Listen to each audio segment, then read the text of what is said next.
Recording in progress.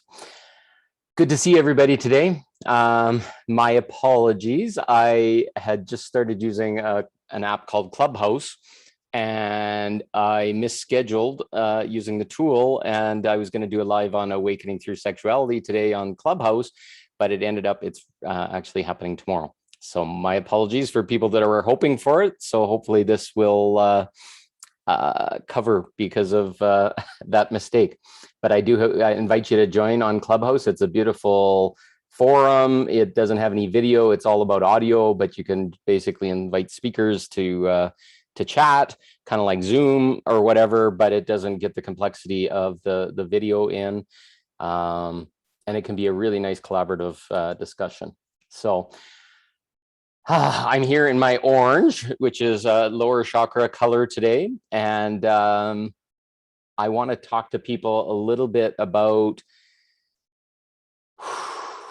the gifts that I've got and my life experience and a path that not many have taken. And it's made it kind of complex for me in my life because, how to say it? It's like a lot of people don't understand me. People in my family, people in my close circle see me as a person that is walking a different path. To really understand me, you need to be aware that I came here and had a lot of crazy life experiences to train me and to push me in a direction of leading and giving information back to the world that hasn't been in the world or has been repressed for a very long time. A lot of that information is around sexuality, and that's a topic that just even saying that word can put a little trigger in people's tummy and make them feel very uncomfortable.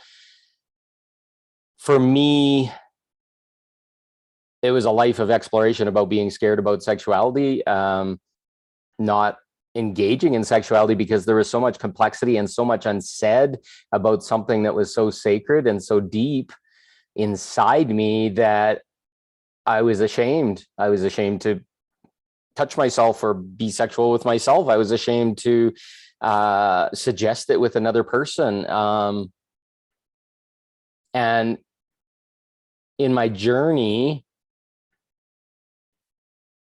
I have discovered that sexuality has such an important part of being a human being integrated in it. It's our birthright, it's our innocence, it's our pleasure, it's our play. And I live in a world, I grew up Catholic. The first thing, it's like shame, you never go there, you never talk about it, you never touch yourself.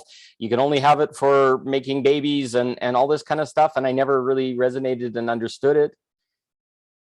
Why would a church and supposedly our connection to God and to higher self want to shame us about this essential part of ourselves and this tool that basically heals our nervous system, normalizes us, gives us oxytocin, serotonins, all these beautiful medicines out of our brain just through sexuality and orgasm. And you have to go down the rabbit hole pretty far to start to be aware. So if you really wanted to fuck a person up, excuse my French, would you not take away this thing and put a whole bunch of rules around it that is a way of us getting and feeling good, normalizing ourselves, going back to reset our nervous system, etc.? How would you do it? You'd take away that fundamental part of being a human being and put a whole bunch of rules around it and then shame and guilt the frick out of it. I don't know how many people know, but in Christian churches, Catholic Church, it's been actually a stonable offense to touch yourself for your own pleasure. Who the hell came up with that story? And I'll tell you right now, most people have a huge amount of shame or guilt around their own personal self-pleasure, practices, and they go and hide in their room and hide under the covers and turn off the lights and feel ashamed about it afterwards. Why?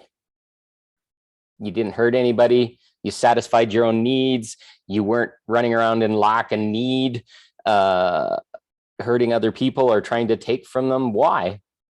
Why would giving ourselves pleasure and that release and then having all these feel-good hormones come in, they call it the petite mort, or the small death, where you have that and you just basically go almost out of body and start to feel good.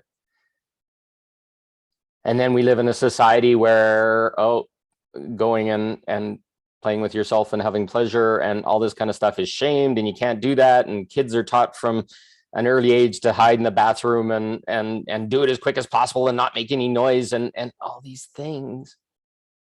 And when you start to grow into your fullness of your being, and I've been doing a lot of that lately, those things are so important about being human being, being happy, being aware, being in your body, feeling safe in your body. And all these rules and all these things that have repressed it, take it away. And I just want you to feel that in your body. It's like, why is it taken away? We're living in a time where a huge amount of control is starting to show up, and these fucked up, excuse my French, perspectives of what's okay, what's good, what's societal norm, what is other people can feel comfortable with, has everything to do with pleasing everybody outside of ourselves, but has nothing to do it for ourselves. Can you imagine a person that finds out another person had a pleasurable self-pleasure experience and they feel ashamed about it for themselves? What are they going to do to you? They're going to go to you and say, what the hell are you doing? What's wrong with you? You're going to grow hair on your palms. You're going to do all this stuff, and none of it's freaking true. I'm going to tell you a secret, that they want it too, but they ate the Kool-Aid and they want to get you to stop because they feel bad because they haven't had that opportunity. So my role, and going through a lot of my own repression in church and in state and the communities they lived in, and even family and parents, my family couldn't even speak of the genital parts by their actual names. It was a peanut and a mini. That shows how much shame and programming of even the words of our genitals, which are a part of us. And if we can't accept that parts of us by their real name and what their function is, and that there's pleasure involved, look at the repression in that.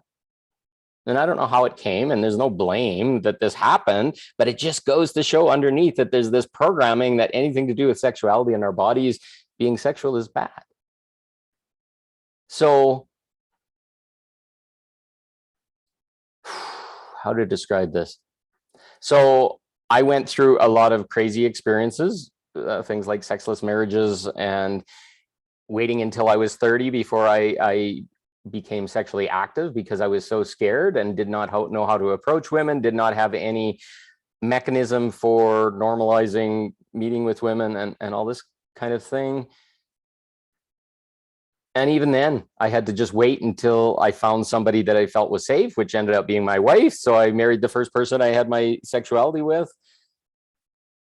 And then I was kind of lost in this journey. It's like, oh, well, once you get into that relationship, the thing that's supposed to be permissive, being marriage, isn't always permissive. Your partner doesn't want it. Your partner has traumas.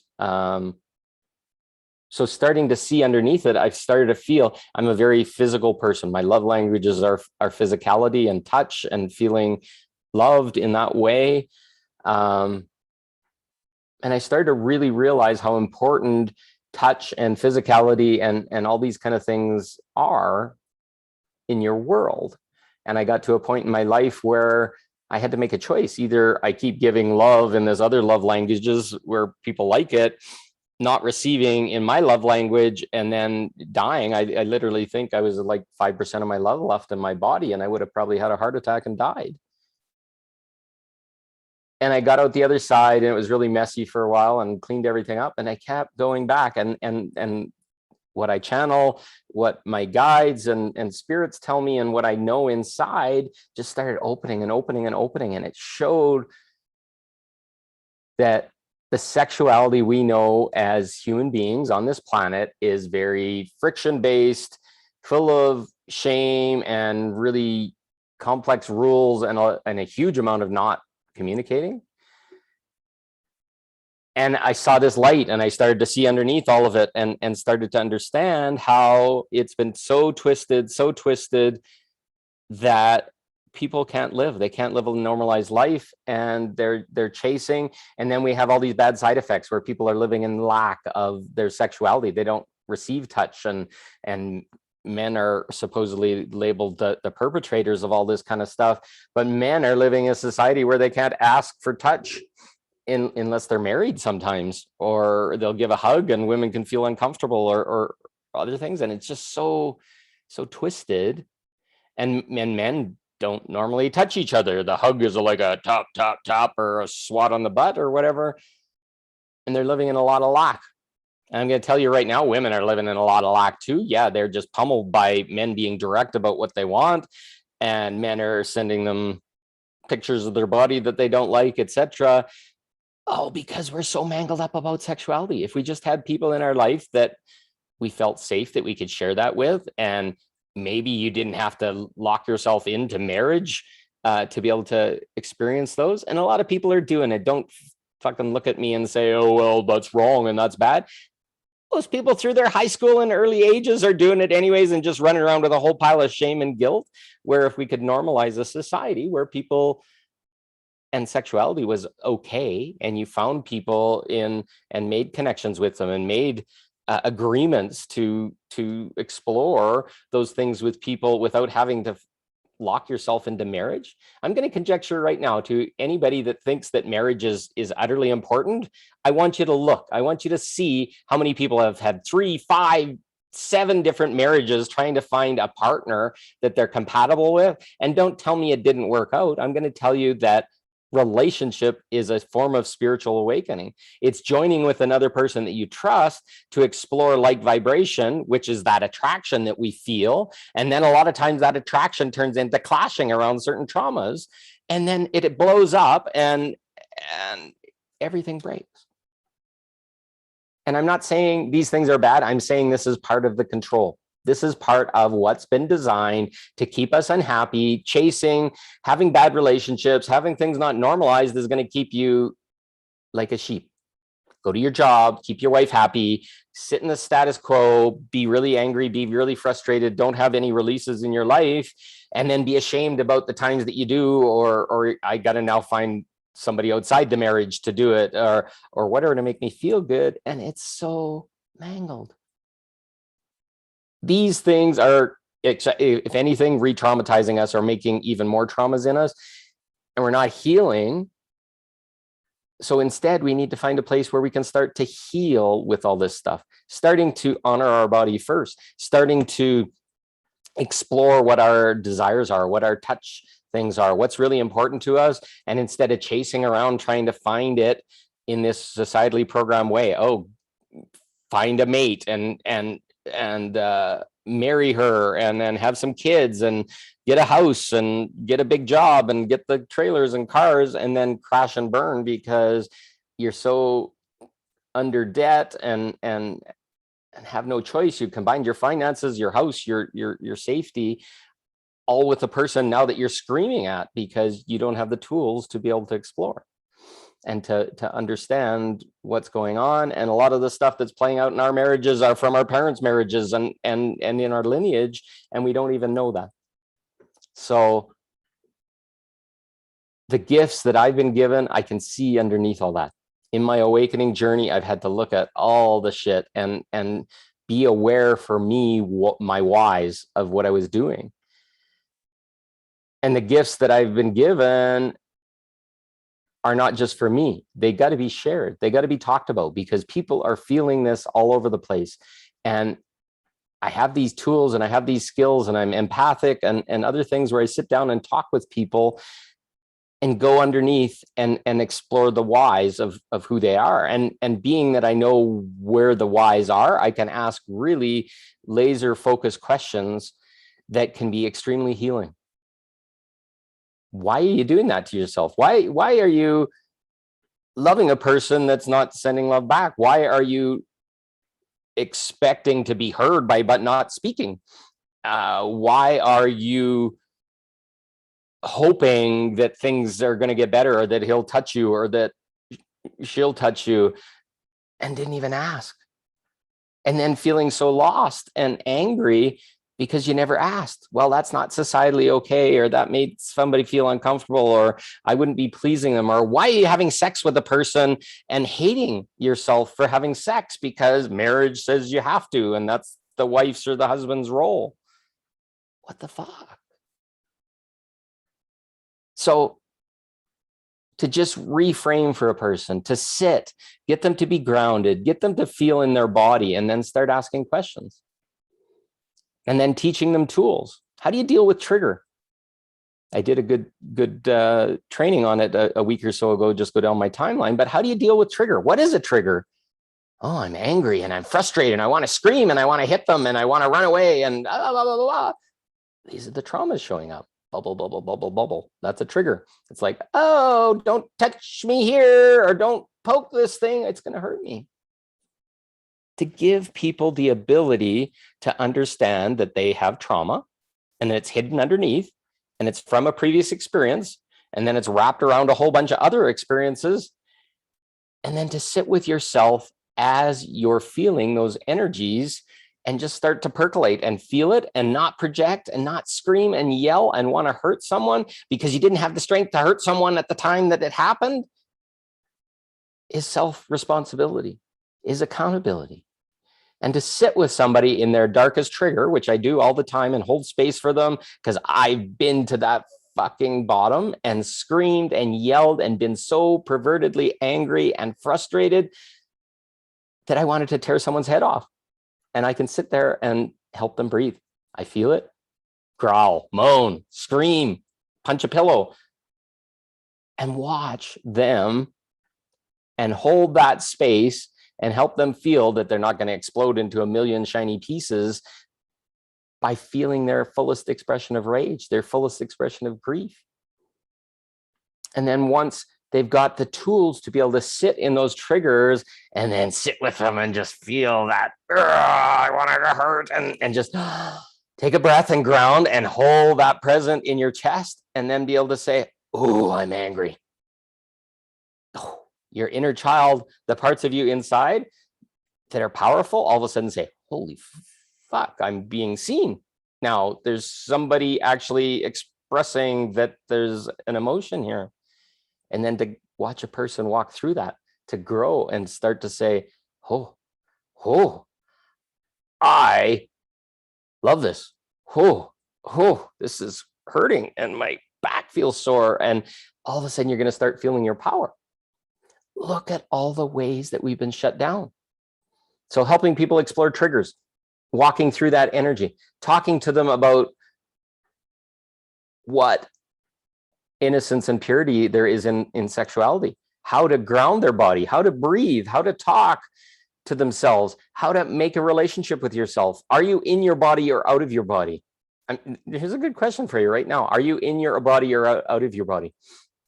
I bet you 10 to 1, if you closed your eyes and you felt yourself, you'd find out I'm even it right now, because I'm excited. You're about 1.5 feet above your body. Ground yourself. Start to feel back into your body. I was excited, and I have my own shames and guilts that I'm still percolating with on occasion. That'll pull you out of your body. And then you can't feel your body. You don't know why it's tight, why it's sore.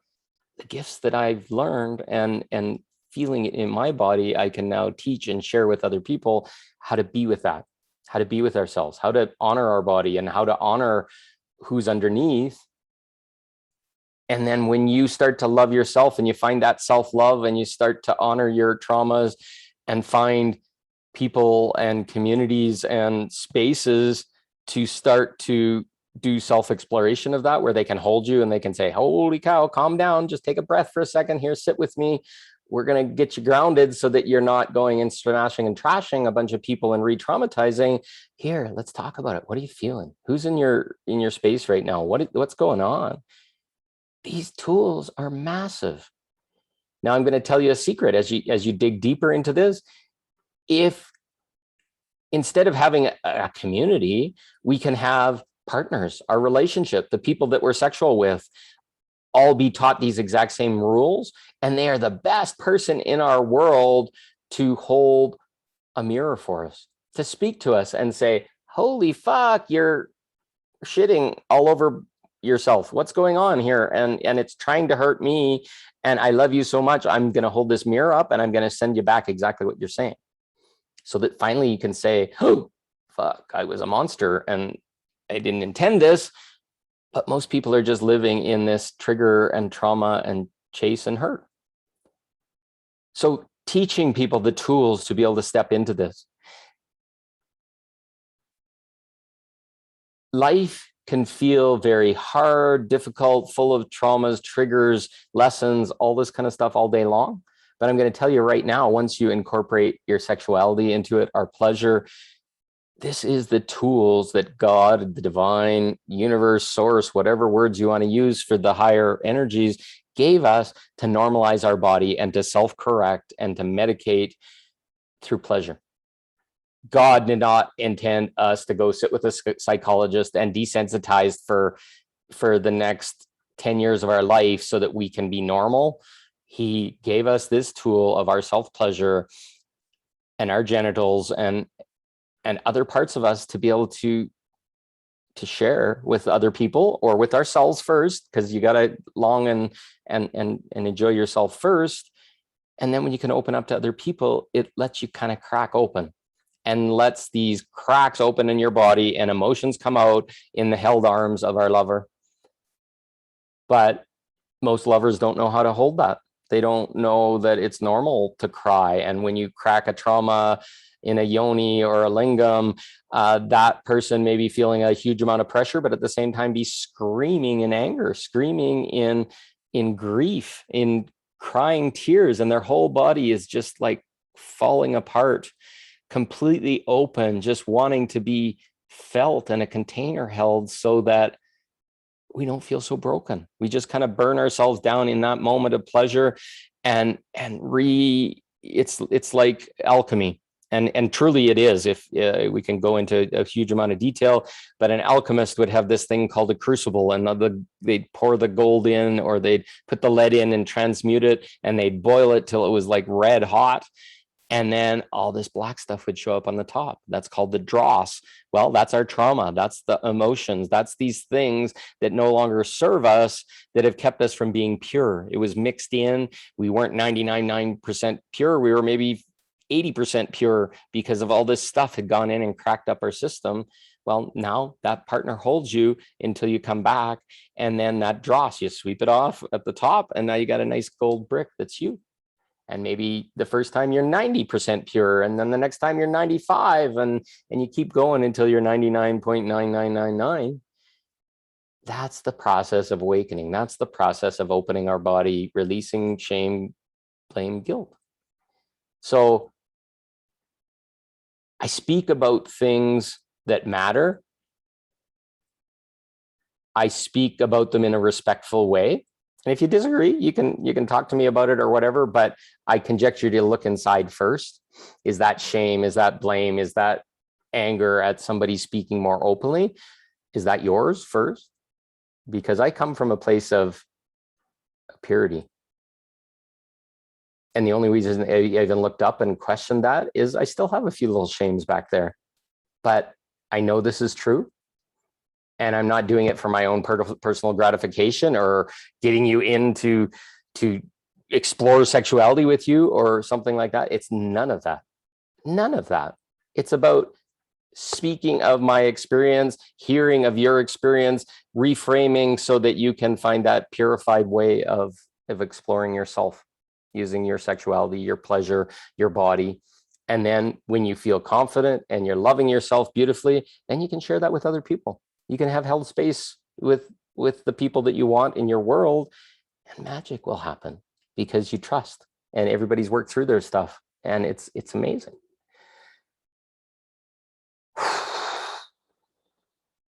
So sexuality isn't bad.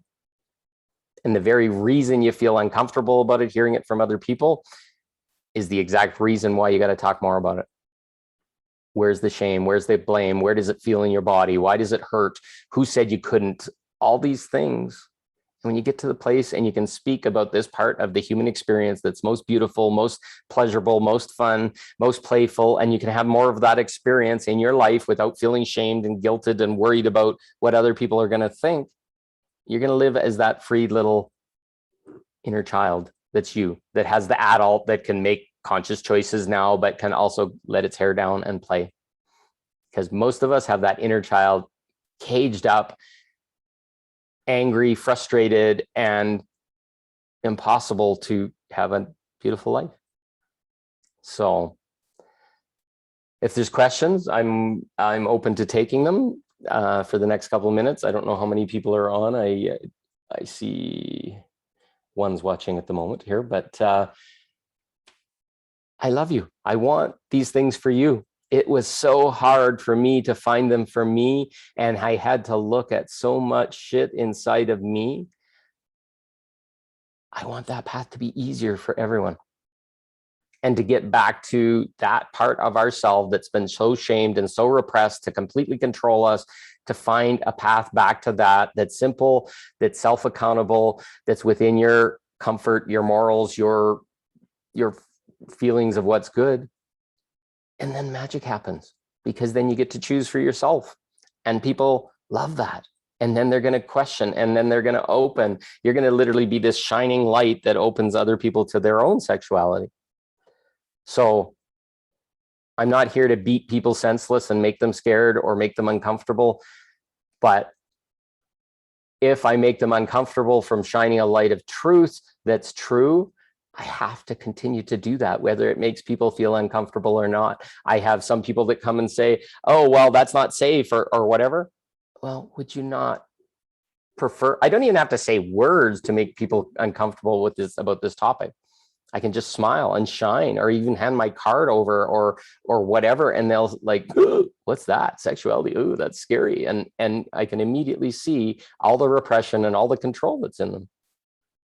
And I hope by hearing me say these words, to, if you got to this point, just exploring your body, what me talking about this stuff and smiling about it, and being so open and direct about it. How does it feel in your body, and why does it feel that way? And is that good or bad? Who knows? There's no good or bad. It's just about understanding our whys and why we're making choices that may not be ours, etc., etc. So I love you all. I thank you for listening, and I wish you so much joy and so much self-exploration. And always follow me, and I will always tell you the truth from my perspective, what I learned. If you're willing and you want it, you can save a lot of struggle and time by these perspectives that are well honed and well thought out. And that's my gift, just by talking to people every day. So I wish the camera is in the middle of the screen, but I got this big screen and I feel like I'm looking up and down. But anyways, I love you all, and I wish you well, and we'll talk more soon. Have a great day. Thank you for listening. See you soon.